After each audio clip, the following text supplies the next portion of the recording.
All right, welcome back to the shop, guys. Going to take a quick minute here and delve into our next project, kind of show you where I'm planning on going with this build. Kind of went over the salvage project that I embarked on with this particular piece of epay, so it was a real long length that I laminated edge to edge. I cut it in half, laminated it, gave me a piece like this, and then of course ripped it in half. And so what I've functionally what I've ended up with here is two limbs that I can use on my next build. And so this is going to be that build. This is a bit of a salvage operation. These are limbs that are born of scrap, essentially. But I've kind of been toiling with what this next build is going to be. Really kind of taken with some designs I've seen just recently. They're not new designs by any stretch, but something that I've seen and really kind of taken advantage of some of the design aspects. Here's a glue up that I have done. This is for a customer. Just a blank that I'm putting together that he plans on finishing. But you can see that there's a lot of deflex at the grip and just really smooth reflex in those limbs for a reflex deflex bow. It is one that when you get to pretty much get that bow to full, or not to full draw, but to brace height, the limbs basically straighten out, and that's the value of this particular construction process, in that we let the bow kind of figure its own reverse tiller, because we assigned it its reverse tiller, but it's not out of its own nature to bend back to straight, and then tillering from that point becomes a lot easier. And so that's really kind of the value of that design. Now, took elements of that from what I want to try and emulate with this build, and that is going to be from this particular bow. And this is the Traditional Bowyers Volume 2, talking about Egyptian bows. So this is a horn and sinew composite bow. It's a recreation that was made of how those bows were used in an arid climate. Really is what the issue is with this particular bow, which is why it's set back so pronounced at the grip, and then able to get a good draw length without, with what would appear to be pretty minimal stress on the limb, right? And so you can get high draw weights, long lengths without overstressing your materials by design. And so that's really kind of what I've incorporated with this design. A little more, flat or elongated through the grip versus a pronounced angular type of deal here. But I am going to go ahead and go with an angular type construction. And so these limbs are going to go together somewhere along these lines. And what I've done to determine what I want in the way of an angle there is to put them against the edge of my workbench here and decide, where I want that string height to be in relation to the angle on these limbs, and chose my angle that way. So this is not some arbitrary angle that I came up with or researched or anything like that.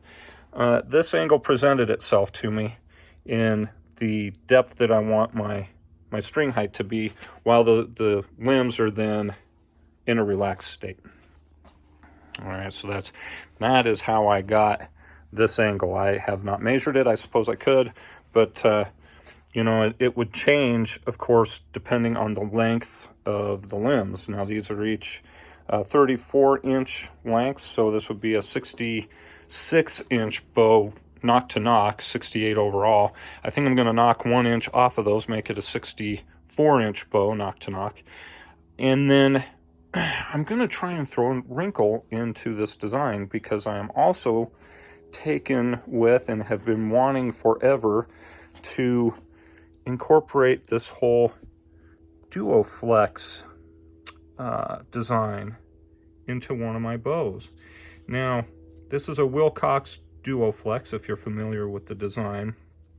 The one thing I don't like, or don't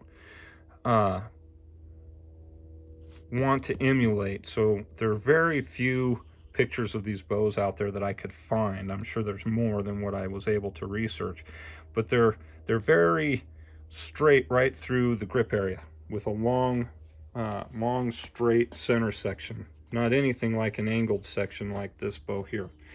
And they deflex the limb and then give a really long, what I would call a recurve, but this is a working recurve. And the idea with that design is that when you draw the bow, it should unfurl, right? So it straightens out and then snaps back when you shoot. So this recurve basically pulls out of the limb as it's drawn. Not entirely, so when you see pictures of a Duoflex, a Wilcox Duoflex at full draw, it is in an arc and has a little tail at the end where it hangs on to some of that recurve. And I don't know how it couldn't. It's almost recurved to 90 degrees to the grip, almost. And really keeps that string angle down, but it allows a lot of bend out there near the tips of the bow. So in my mind, I'm thinking it's almost like a whip-tillered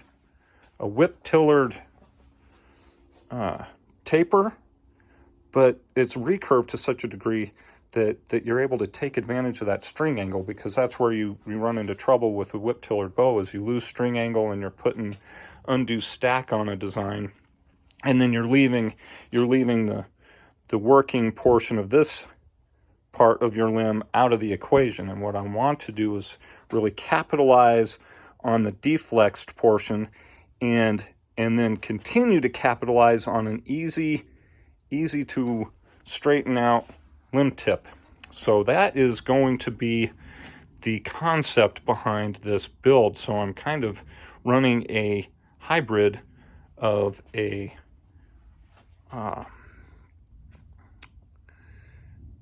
Egyptian longbow with what I'm going to try and do is Duoflex limb profiles.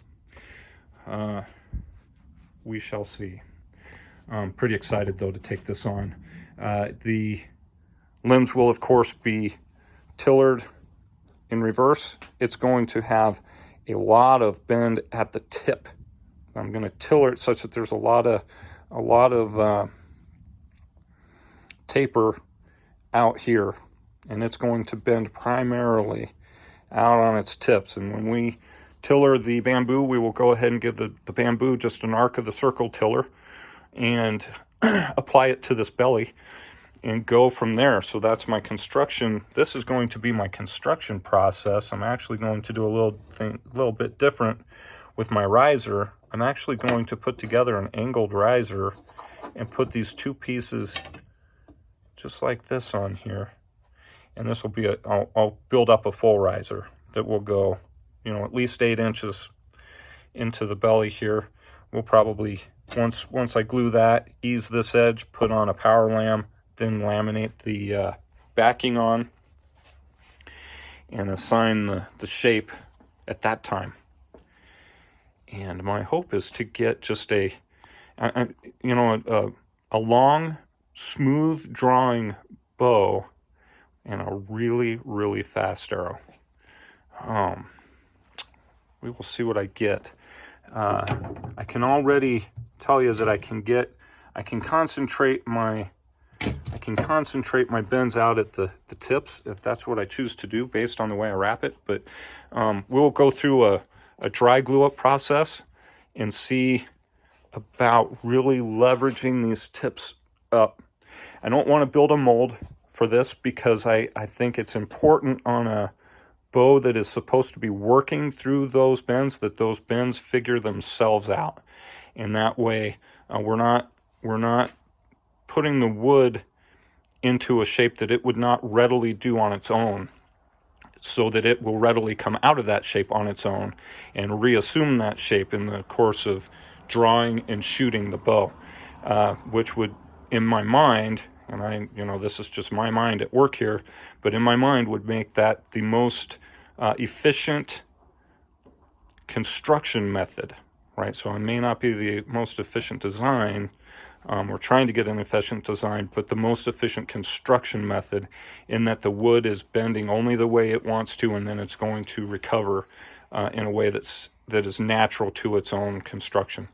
So that is the next build. I don't even know what to call this bow.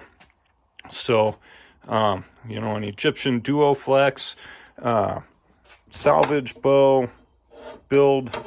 I don't know. I will come up with something in the title. So thanks again for dropping by the shop. I hope you're excited about this as I am, and I will see you next week.